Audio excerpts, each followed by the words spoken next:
I'm really quite interested and annoyed at the same time with what they're doing with the 6v6 stuff. I haven't seen most of the 6v6 stuff. I just saw that they're trying a roll limit. Yeah, I think the min 1 max 3 is ultimately probably going to be a solid winner. No, I think it's gonna be just as big as a loser as open queue. Against the general player base, yes. I feel amongst some of the higher player base and probably even on the league end, it's probably going to be the overall winner because it allows for what is being played now, the 5v5 stance with an extra person that is literally just their job is to flex.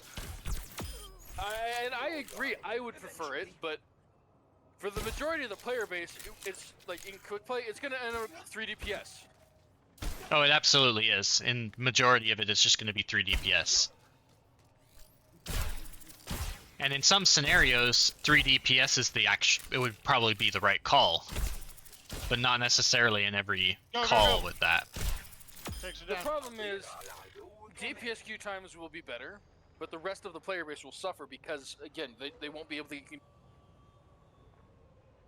It's the only way I could see it solidly winning is if they were to scrap the roll queue. The last few seconds there, I hit a button. Oh, you cut out.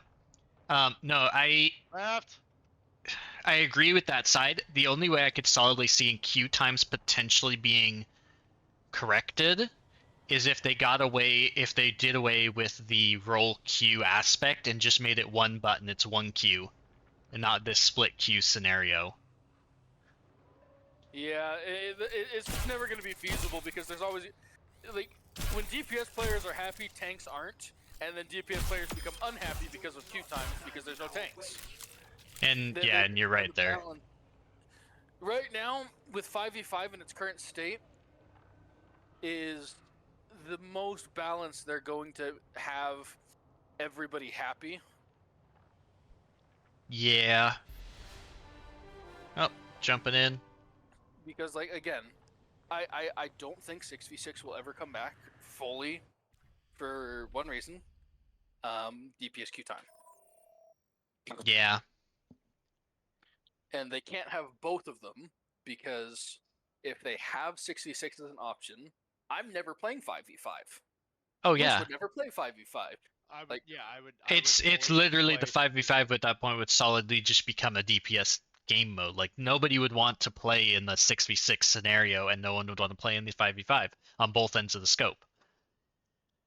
So it's like you have both the DPS that are not going to want to play the 6v6 because the queue times are too high, but by them not wanting to play that, they're going to be stuck with the higher queue times on 5v5 because the tank players and the support players on there are not going to want to play on the 5v5 completely. So it's going to just it's a lose-lose to both ends, unfortunately. So 6v6 will likely not come back because of DPS players. They are the largest player base in the game. Mm-hmm. The only way they could potentially pull that off for it specifically is if, and this would be a problem with it because it would do away with identity problems on a lot of heroes, but they would have to genuinely turn tanks out of this idea of being a tank. It would need to be a fat DPS in order for it to be something that they all enjoy. They already are just fat DPS. Yeah. It just, there's a lot of that. The part that kind of really bugs me about the 6v6 test and what it sounds like, and the classic 2-2-2 one that's going to be the second test, I still think should be the first test. I think people should genuinely come back to only have the queue time problem be the same so that they all realize that the queue time problem is the fundamental problem for it. Because otherwise, depending on how the first test ends up going, that second test is going to either succeed or fail, honestly. More than likely is just going to fail based off of how much people enjoyed the first test. Because if the first test sucks and nobody wants to play it, no one's going to come back for the second. No one's going to come back for the third. Not unless they stupidly incentivize playing those tests, like by giving you something in game, it's just like more than likely it's not going to be a fair test to it. Well, whatever they do, they're going to end up with the same issues because there's only ever two states of Overwatch.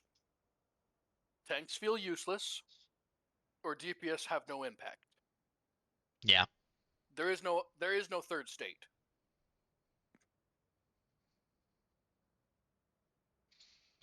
Yeah, So, and unfortunately I don't know. The part that kind of really annoys me though is, and I get why they did it, but I would like to see how the current health pool scenarios of the tank would play out rather than going with the open queue health pools because certain heroes like Junker Queen and Doomfist, they might as well just be a DPS at that point. Like there's no point in calling them a tank. right. And it's just that it's because then you could argue the same thing of like, well, maybe Mei should just be a tank then because she has Oh, almost as much health as Junker Queen. So well, I imagine a lot of those tanks would get a little bit of a buff because with two tanks, I suspect they would get rid of a lot of the tank damage passives. oh yeah, I like the damage passives I think should go away for the tanks and stuff. Um, but